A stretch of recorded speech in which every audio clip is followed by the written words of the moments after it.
তো আমাদের সংখ্যা পদ্ধতি মূলত হচ্ছে চারটা, আমি এখানে লিখে রাখছি। একটা হচ্ছে দশমিক, বাইনারি, অক্টাল। তো এই চারটার পারস্পরিক রূপান্তর যেটা হচ্ছে মূলত 3 প্রকার।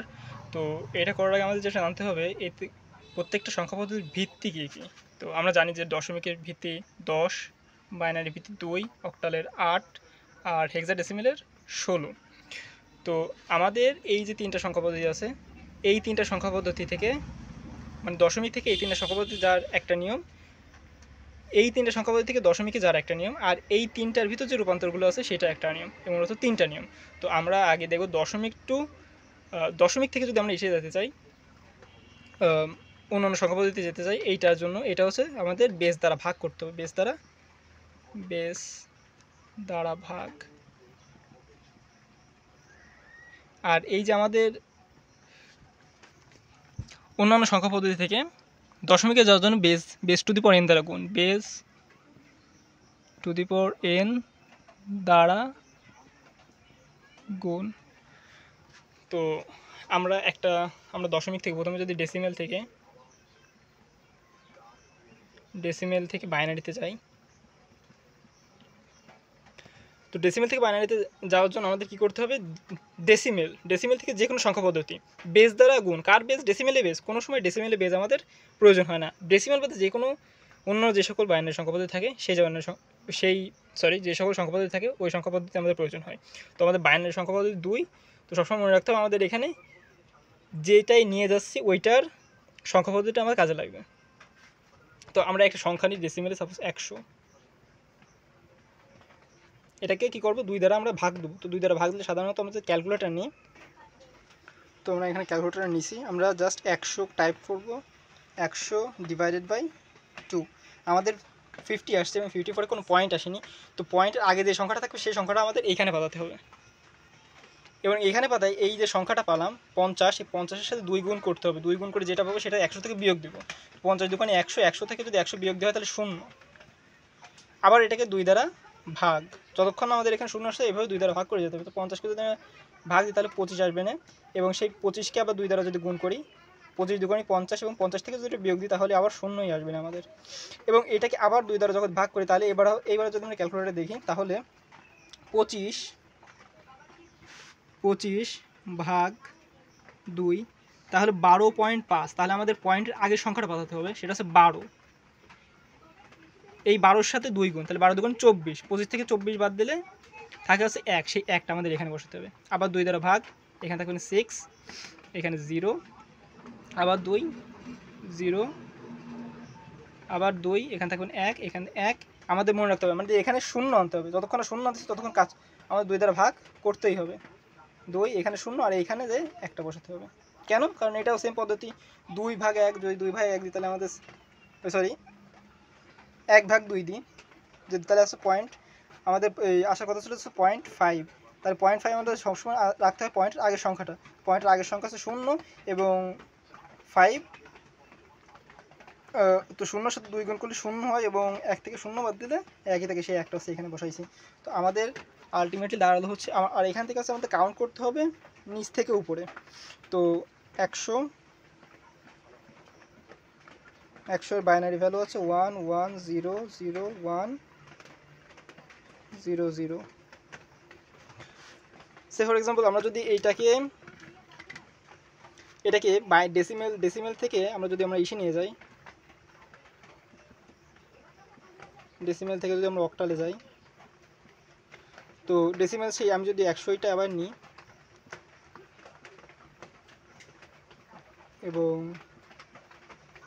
তাহলে 100 ভাগ এখানে 8 দ্বারা ভাগ করবে ওরা। এখানে আমরা এই 100টাকে নিয়ে যেতে চেয়েছিলাম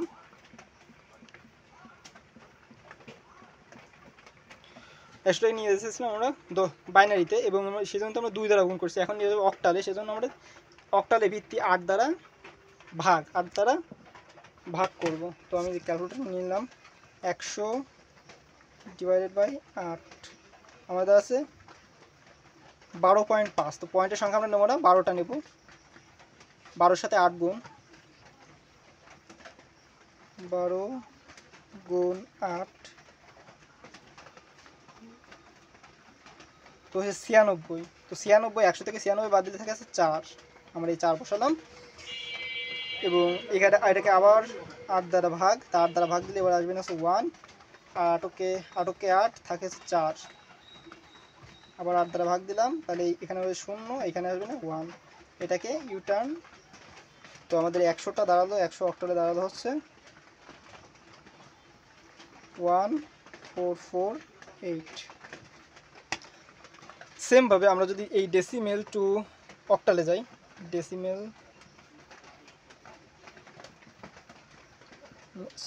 টু হেক্সায় যদি যাই, আমরা হেক্সায় যেতে গেলে আমরা সেই আবার 100 নিলাম,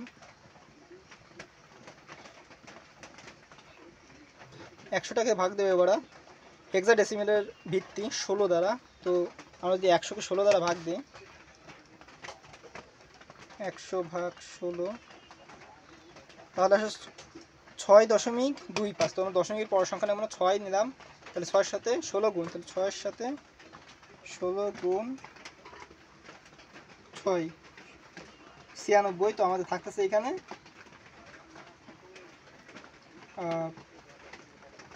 4, আর এখানে আবার 16 দ্বারা যদি নিয়ে তাহলে এখানে 0, এখানে 6, তো আলটিমেটলি দাঁড়াচ্ছে 46। আমি হেক্সাডেসিমেল আরেকটা দেখাই। হেক্সাডেসিমেল এখানে একটু কথা আছে, একটু মুছে দিই।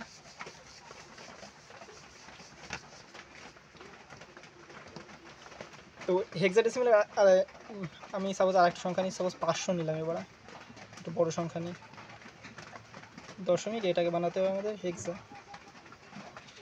তো 500 ভাগ 16, তো এবার আমরা ক্যালকুলেটর নিই,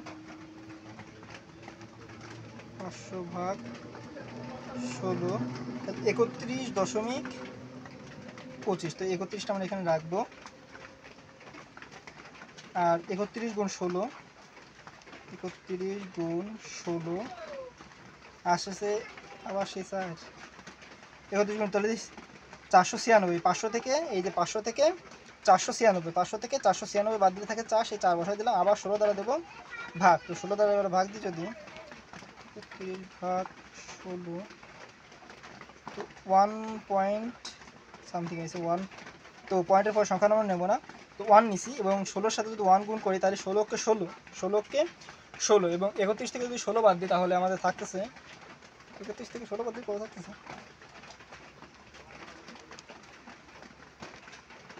15 থাকতে। তো 15 আমাদের এখানে কিন্তু 15 আমরা বসালেও আমরা এখানে ব্র্যাকেটের ভিতরে 15 যে হেক্সাডেসিমেল ভ্যালু সেটা হচ্ছে এফটাকে আমি বসাই দেবো, এবং এটা আবার 16 দ্বারা যখন ভাগ দেবো তখন এখানে 0 হয়ে যাবে, এখানে আসবে 1। তো আমাদের ইউটার্ন কাউন্ট হবে এটা। তো 500 হেক্সাডেসিমেল ভ্যালু দেওয়া আছে 1F4। I hope you understand.